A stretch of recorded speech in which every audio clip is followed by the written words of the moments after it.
woke up to the shrill ringing of my phone at 3 in the morning. At first I thought it was some prank call or a wrong number, maybe a telemarketer who forgot we were in different time zones. But when I picked up, I heard my neighbor's frantic voice.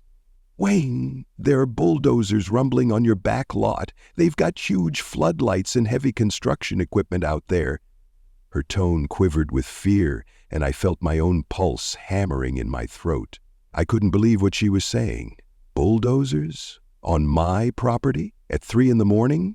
It made no sense, yet something in her voice told me this was real.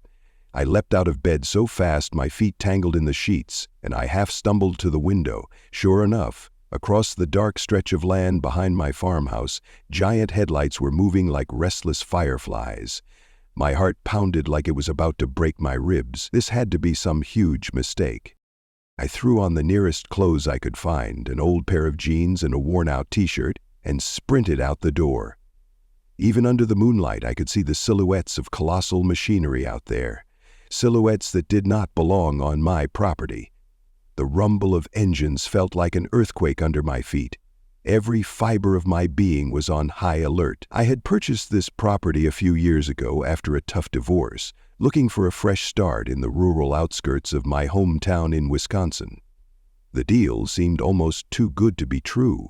A nice stretch of land, a humble farmhouse with a wraparound porch, and enough acreage in the back to farm or garden if I ever wanted to.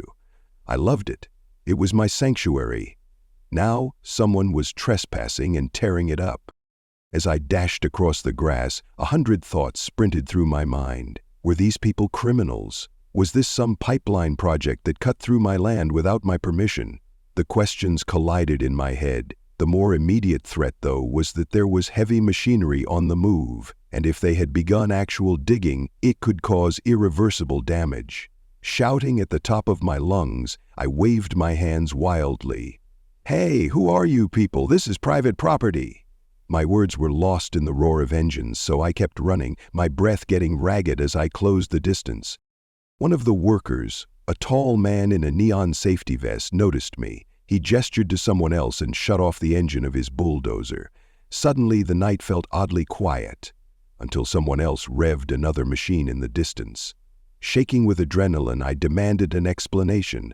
The man shrugged, looking as confused as I felt. "I'm just doing my job, buddy," he said, pointing to a stack of rolled-up blueprints near his feet. "We got orders from the Lakeview HOA to start preparing the site. I was told all the legal papers were in order." My brain almost short-circuited at the mention of the HOA. The Lakeview Homeowners Association was the biggest real estate presence in the region. They were known for their fancy developments, controlling approach with residents, and for reasons unclear to me, a sense of entitlement that seemed to go beyond property lines. But I didn't belong to that HOA. In fact, I'd deliberately bought my house outside any of their developments, so why were they here? I asked the man for more details, fighting to keep my voice steady while my heart raged. Another worker approached, flipping through a set of documents with official stamps. He handed me a piece of paper. In the glow of a floodlight, I read it, a building permit authorized by some local official, stating that Lakeview HOA had the right to construct a cluster of attached villa units on, get this, my address. The permit explicitly listed my property's legal description. But the name wasn't mine. It was some LLC named Lakeview Expansion Group. My jaw nearly fell off. I forced myself to read it twice, even though the words blurred through my fury. "This is insane," I spat. "I never sold them my property." The workers exchanged glances. I could see the uncertainty in their eyes. They didn't want trouble. They were simply there to do a job. After a moment, the tall guy sighed. "Look, buddy, we're only the construction crew. We got direction from the HOA leadership that everything was cleared. But if you're saying it's not, well, someone's got a lot of explaining to do." Another engine roared to life about 100 yards away, and panic spiked inside me. "Stop all work," I shouted. "Until I figure this out, no one's digging another inch." Some of the workers looked at each other uncertainly, but they slowly complied when they realized the police might get involved if they continued. As I walked them off the property under the harsh glow of the floodlights, I felt a cocktail of anger and dread swirl in my stomach. This was just the beginning of a nightmare. By the time the last engine died down and the equipment was parked near the access road, the sky had begun to brighten. Rosy fingers of dawn were crawling over the horizon, revealing tire tracks and piles of dirt everywhere. My once pristine land looked ravaged. I stood there, chest heaving, my mind reeling at the sheer brazenness of it all. They had official permits to build 86 villa units, an entire complex, on my land. Nobody had asked me for permission. Nobody had even hinted that such a plan was in the works. It was as if my property deed and my entire existence had been erased or overwritten. I could feel a primal sense of violation. It wasn't just about losing acreage. It was about someone barging into the life I had built. I called the local police station, trying to keep my voice calm enough to be understood. An officer arrived, took notes, and basically told me this sounded like a civil matter. In typical small-town procedure, they said I would have to talk to a lawyer.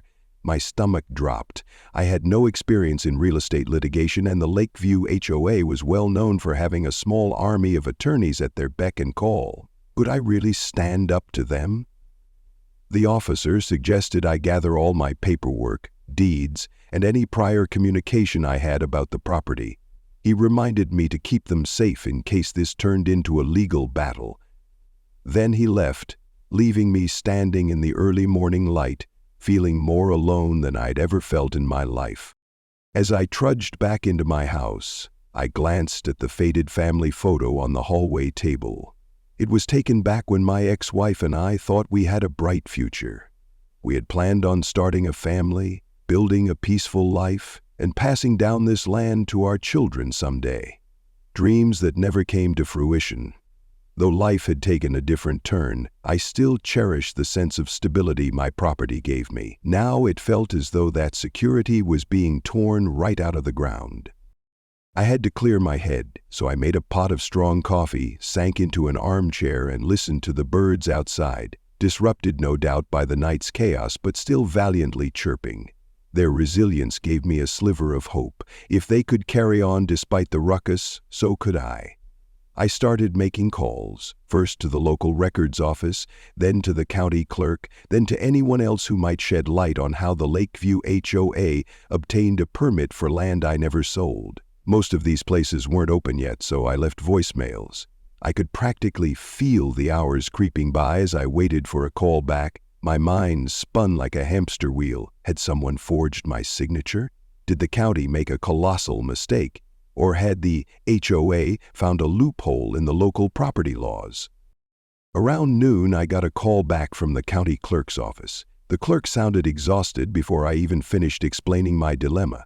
"Sir, I'm looking at our digital records, and it says you do own that property. But there's a new entry from last month indicating a transfer to Lakeview Expansion Group. The signature on the document is, well, I'm not an expert, but it doesn't look like it matches your name." My temples throbbed with anger.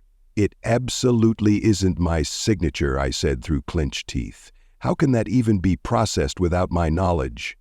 The clerk apologized, admitted that occasionally forgeries slip through until someone catches them. We made an appointment for me to come down to the office.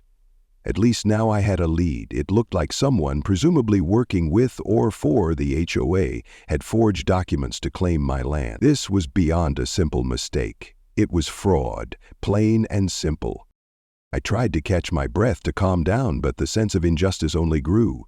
The Lakeview HOA had, in effect, stolen my property right out from under me. And in the meantime, they were forging ahead, literally bulldozing the place to build their fancy villas. If I didn't act quickly, irreparable damage would be done. I called a friend, Lucas, who worked in a law firm in Milwaukee. He wasn't a real estate specialist, but he knew people. "Man, you're in deep," he said after listening to my story. "But don't panic. I'll get you in touch with a seasoned property attorney. Expect a call soon." True to his word, within an hour, a seasoned property attorney named Judith Monroe was on the line, listening intently as I unloaded my story. She asked a barrage of precise questions. "When was the last time you checked your property deed? Did you ever sign anything affiliated with the HOA, even tangentially? Any chance you gave someone else power of attorney to handle your real estate matters?" My answers were all negative. I had always been meticulous with my paperwork. After all, the land was my nest egg and I wanted to protect it.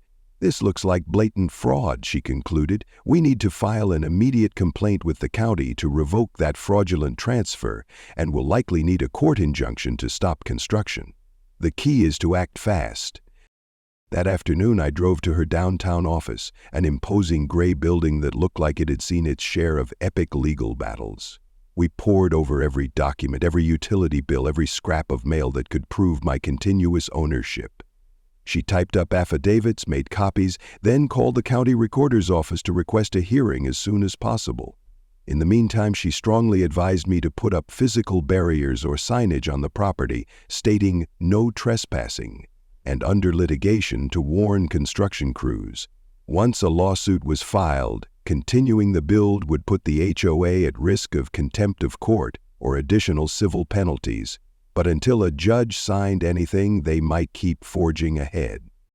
I felt a small spark of hope. I wasn't completely powerless. If I moved quickly, I could put a stop to this before the damage became permanent.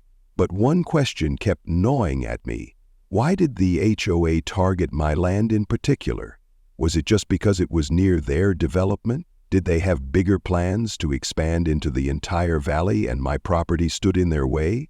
The unstoppable Lakeview HOA had a reputation for swallowing up smaller parcels, either by buying them out or, as it now seemed, through more nefarious means. Either way, I refused to be a casualty of their land-grabbing scheme. That evening, as dusk fell, I drove back home to discover an even more unsettling scene. The construction crew was still there. They had started digging up a section of land near the slope that overlooked a small creek. The rumble of machinery gnawed at my nerves. My new "no trespassing" signs hung askew as if someone had tossed them aside. Anger flared like an inferno in my chest. Did they think I wouldn't come back? Did they assume I'd just roll over? I parked my truck, marched up to the foreman who was surveying the dig site with a clipboard. "I told you to stop," I said, voice tight with fury. He looked at me, calm and a little smug. "I got instructions from the HOA. They said they legally own this land now, and there's no injunction in place to stop us." My fists balled at my sides, but I kept my composure. I had to choose my battles wisely. "Well," I spat out, "we'll see what a judge has to say about that in the morning. In the meantime, you're trespassing." He shrugged, turned his back, and hollered some directions to his crew. My blood boiled, but short of physically barricading the machinery, I didn't have the immediate power to halt them. I recorded everything on my phone: the license plates of the trucks, the company names, and the ongoing destruction evidence. I was going to need all of it. The next morning, Judith filed an emergency petition with the court, presenting the evidence of forgery. The judge, a stern man with gray hair and a skeptical gaze, agreed to hear our case immediately because of the ongoing damage. His eyes flicked over the forged signature, then scanned the property records. After a tense half-hour, he granted a temporary restraining order, HO, against the HOA, halting all construction on my land until the matter was resolved. Relief washed over me like a cool wave on a scorching day. Finally, an official document told them to stand down. But the fight was just beginning. The TRO was delivered to the Lakeview HOA's headquarters. I imagined their legal team reeling in surprise. Up until now, they must have thought their little scheme would go unnoticed or unchallenged. Maybe they had done this to other property owners who didn't have the resources to fight back. Well, they picked the wrong man. I wasn't wealthy, but I had enough grit and righteous anger to make their lives miserable. I also had a good attorney and a burning desire to see justice served. But I had no idea just how deep their arrogance went. The next day, at dawn, I got another panicked call, this time from my friend Lucas. He'd seen a new permit application filed by the HOA. In it, the HOA claimed they had vested development rights because they'd already invested time and money into the project. They argued that my complaint was frivolous, that I'd sold them the land willingly, and that the signatures were legitimate. I nearly laughed out loud at the absurdity. To top it off, they were asking the court to dismiss my lawsuit and lift the TRO. That meant we were heading straight for a legal showdown. I found myself standing in line at the county courthouse again, this time to respond to their motion. My heart thumped as I made my way through the gleaming marble lobby to the hearing room. Dressed in a suit that felt uncomfortably stiff, it had been years since I wore anything more formal than a dress shirt, I tried to muster confidence. Judith gave me a reassuring nod. Remember, the law's on our side if we can prove the forgery. Don't let them intimidate you. But intimidation was precisely what their lawyers aimed to do. 3 of them showed up, each one exuding a confidence that made my skin crawl. Leading the pack was a man named Calvin Watson. Slick hair, pinstripe suit, a perpetual half-smirk on his face. As soon as the hearing began, he launched into a diatribe, claiming the HOA was the victim here. According to him, I was an opportunist looking for a payout. My anger simmered. I could scarcely believe he had the audacity to twist the facts so blatantly. Judith took the floor, presenting evidence of the questionable signatures, the abrupt and suspicious timeline of the so-called sale, and my consistent possession of the property. She pointed out the mismatch in the recorded deed, noting how the notary's credentials also appeared invalid. The judge peered over his glasses, clearly unimpressed by the HOA's explanation. Watson tried to argue that I'd had second thoughts after the sale, but it seemed the judge wasn't buying it, at least not at that stage. The hearing concluded with the judge retaining the TRO, effectively keeping the HOA from continuing their construction. I felt a small surge of triumph, but I also knew Watson and his team wouldn't back down.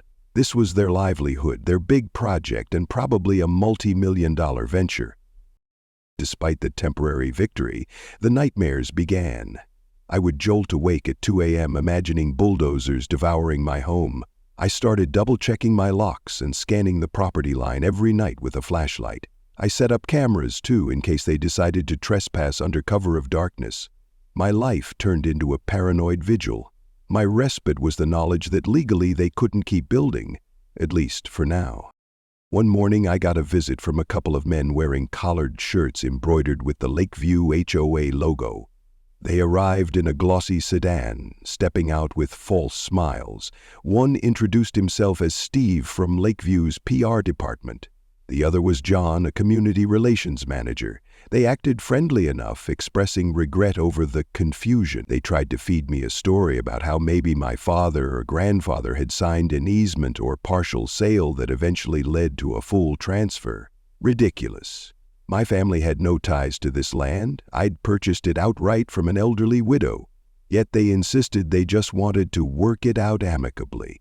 Then they offered me what they called a generous settlement, a figure that might tempt someone who just wanted to move away quietly. The number was not bad, but nowhere near what the land plus my home plus the emotional value was worth. I realized their strategy: dangle a chunk of money so that I'd back off, sign some final settlement, and let them bulldoze whatever was left. They had the nerve to suggest that I could keep part of the land while they built their 86 villas. "You can even keep the farmhouse," John said, as if bestowing a great favor. My hands trembled with rage, but I forced a polite smile. "No thanks," I said. "I'm not selling my home for a fraction of its value, and definitely not under these circumstances." They pressed on, reeling off lines about how the community really needs more housing and how my land would be perfect for expansion. I could see right through them. Finally, I ended the conversation. "Talk to my lawyer," I said curtly, stepping inside and shutting the door. My heart hammered for an hour afterward. Days turned into weeks. The local news picked up the story. Local man fights back against HOA over alleged land grab. While most people in our county had a passing familiarity with the Lakeview HOA's reputation, this was the first time they saw such a brazen case of alleged fraud. I received calls from neighbors, some offering moral support, others telling me about questionable encounters they had with Lakeview over the years. I collected every snippet of information, passing it along to Judith and her team. Every new story seemed to reinforce one truth: Lakeview was used to getting its way, legally or not. In the midst of the tension, I had a brief moment of comfort when a local family reached out. They owned farmland nearby and had also been approached by Lakeview HOA with an aggressive buyout offer. They declined and soon faced a series of bizarre code violations slapped on them by the local township. That family suspected the HOA's influence extended into local government. They never proved it, but the timing was too coincidental. With my story going public, they felt emboldened to share. I encouraged them to come forward, to file affidavits describing what they experienced. The more people who spoke up, the harder it would be for the HOA to dismiss us as isolated troublemakers. During a routine conversation with Judith, she asked if I'd be willing to do a full title search going back several decades, just to ensure there wasn't some hidden clause or old contract Lakeview might exploit. Even though I was confident, I said yes. We discovered something surprising. My land had once been part of a large family estate, subdivided over time. In the 1950s, the original owners had included a protective covenant stating that the land could never be used for commercial development without explicit consent from the direct owner. That covenant was, in theory, still binding. If that was the case, Lakeview had no legal standing to build even if they had acquired the land legitimately, which, of course, they had not. This covenant was a golden bullet for my case. It showed that Lakeview's entire plan, 86 villas, roads, sewer lines, violated the original use restrictions. Once we uncovered that document, I felt a renewed confidence. Even if Lakeview argued that the deed was valid, which it wasn't, they still wouldn't have the right to build. I could almost picture them tearing their hair out when this got revealed in court. At the next hearing, the tone felt more combative. Watson arrived with a stack of documents which he flung onto the defendant's table like lethal weapons. They contained everything from architectural plans to tax appraisals, showing how valuable the development would be for the community. He pointed out that local commerce could get a boost, new jobs might be created, blah, blah. The judge listened patiently, but then turned to me and Judith to hear about the old protective covenant. Judith laid out the history. Watson initially tried to laugh it off, calling it a relic, but the judge's frown deepened. A covenant doesn't just vanish unless legally extinguished, and in this case it was never canceled. With each passing minute, Watson's confidence waned. By the end of that hearing, the judge reiterated that the TRO would remain in effect and set a trial date. That was a major milestone. We'd get our day in court with a jury to expose the forgery, and if we prevailed, Lakeview wouldn't just lose the development rights, they'd face potential damages and a massive scandal. I left the courtroom that day feeling a surge of relief and excitement, but I also felt the weight of everything that lay ahead. Legal battles are expensive, time-consuming, and stressful. Lakeview had the money and the connections to drag this out. I, on the other hand, was tapping into my savings, living on a modest salary from my job as a freelance copywriter and borrowing from retirement accounts just to keep up with attorney fees. Still, my resolve was unwavering. I couldn't let them win through intimidation or financial exhaustion. The land was more than just acres of dirt. It represented my independence, my fresh start. Giving up was not an option. Weeks before the trial, tension escalated. Strange vehicles idled outside my home at odd hours. 2 of my cameras were vandalized. My mailbox was pried open. The sense of being watched weighed heavily on me. I reported the incidents to the sheriff's office, but without clear evidence linking them to the HOA, there wasn't much they could do. Still, I had my suspicions. Perhaps they were trying to unnerve me or fish for any dirt to discredit me. Let 'em try, I thought. My life's an open book at this point. One evening, just as I sat down to dinner, I heard a loud crash outside. Racing out, I found my front window shattered, a brick lying amidst the shards of glass. No note, no graffiti, just a wordless threat. My heart slammed in my chest. This was a new low even for them. I called the police, of course. The officer who arrived said there'd been a spike in property damage calls in recent weeks, but they couldn't confirm it was related. Probably just some kids, he offered, though his expression suggested he knew there was more to it. This was intimidation, pure and simple.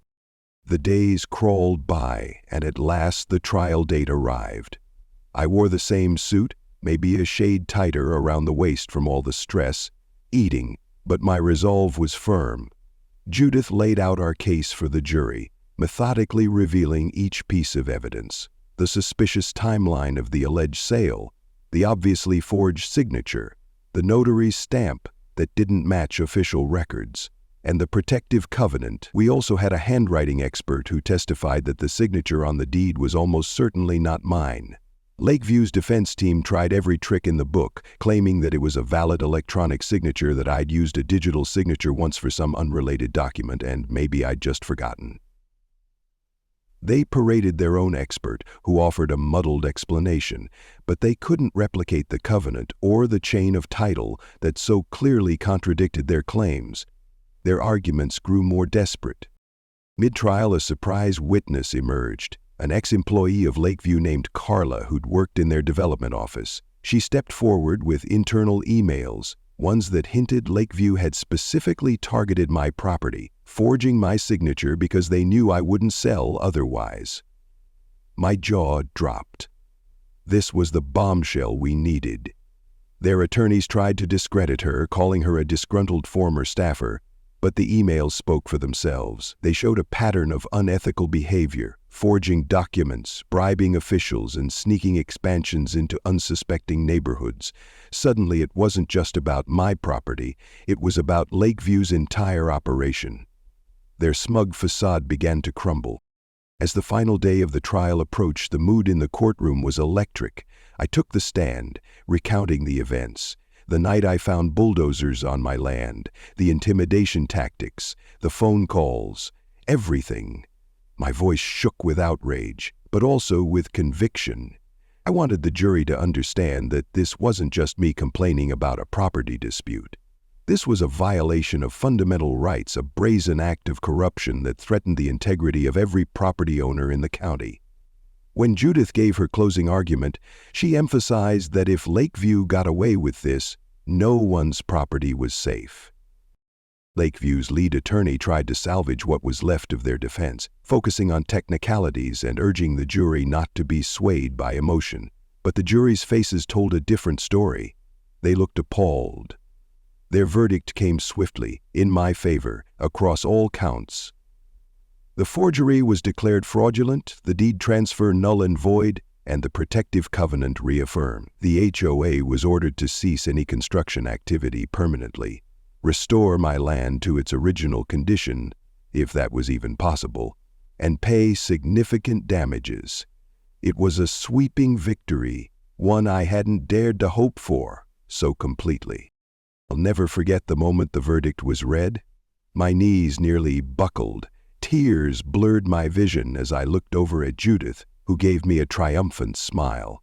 For a few seconds, the entire courtroom seemed to hold its breath. Lakeview's attorneys stood there stunned, and Watson's face went ghostly pale. Justice, for once, had prevailed against a powerful juggernaut. In the days after, the press had a field day. Headlines read, "HOA's fraudulent land grab exposed in court. Local man wins David vs. Goliath battle." People I'd never met before approached me in the grocery store, thanking me for standing up to Lakeview. A few folks even reached out to start a class action suit against the HOA for smaller-scale infractions. It seemed like the tides were turning. Lakeview's top brass resigned or faced legal scrutiny. At least 2 local officials who'd rubber-stamped suspicious permits were placed under investigation. The once mighty organization found itself tangled in lawsuits and in dire need of a complete overhaul. The court also mandated that Lakeview pay for the repairs to my land. They had to remove the partial foundations they'd laid, fill in the trenches, and replant the grass and native vegetation. It would take years for the land to fully recover, but I took solace in seeing the bulldozers reversing their damage. Occasionally, while overseeing the cleanup, I'd lock eyes with a worker I'd seen that first night. A strange sense of vindication coursed through me. I'd gone from powerless witness to the one calling the shots. Yet not everything was easily fixed. The emotional toll was immense. The shattered window, the anxious nights, the constant dread, these weren't so quickly mended. But I took comfort in the knowledge that I'd protected my home and perhaps set a precedent that would protect others in the future. I started seeing more "no HOA" signs around town, as if my victory had sparked a newfound awareness of homeowners' rights. The sense of community support was overwhelming. One chilly autumn evening, I found myself sitting on the porch, gazing out at the rolling fields where the villas would have stood. The crickets chirped, and a gentle wind rustled through the tall grass. I could hardly believe I'd come so close to losing it all. My mind drifted back to that first night when the roar of bulldozers shattered my peace. I recalled the panic, the helplessness, but now the hush of the wind and the quiet starry sky felt like a gift, like something I'd almost lost but now cherished all the more.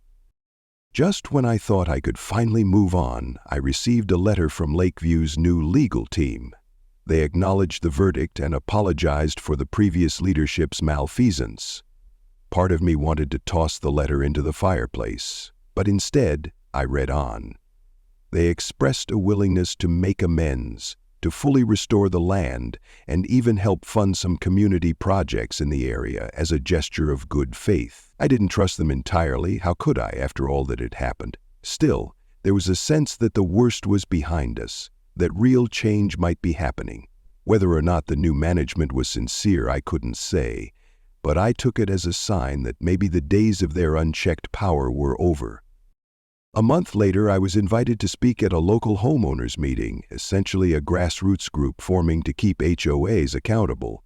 I stood at a podium in a small community center, the fluorescent lights casting a harsh glare as I recounted my experience. "We may feel small," I told the assembled crowd of neighbors, farmers, and local families, "but we have rights and we have a voice. And when we stand together, even the biggest HOAs or corporations can't just steamroll us." The applause was thunderous. I walked away feeling a newfound sense of purpose, as if my ordeal had led me to a path of activism I never anticipated. Over the following months, Lakeview kept sending crews out to my land, this time under court supervision, to undo the damage. They filled in deep pits, regraded the soil, and planted native grasses. The deep scars in the earth were slow to heal, but with patience they began to fade. I used part of the damages awarded to restore my farmhouse, install better security systems, and even seed a wildflower meadow where the bulldozers had once plowed. Sometimes I'd walk through that meadow, breathe in the sweet scents of the blossoms, and feel an overwhelming gratitude. Life had tested me, and I had stood my ground. One day, as I strolled through that meadow, I thought about how everything had nearly been lost. My property, my peace of mind, my faith in justice, it had all hung in the balance. The memory of that forged deed still made my stomach churn. But I'd won. Not alone, of course. I had lawyers, supportive neighbors, and even inside whistleblowers. But it was my determination that started it all. That first refusal to let them continue building. That unwavering stance was the spark. And once ignited, it became a blaze that the HOA never saw coming.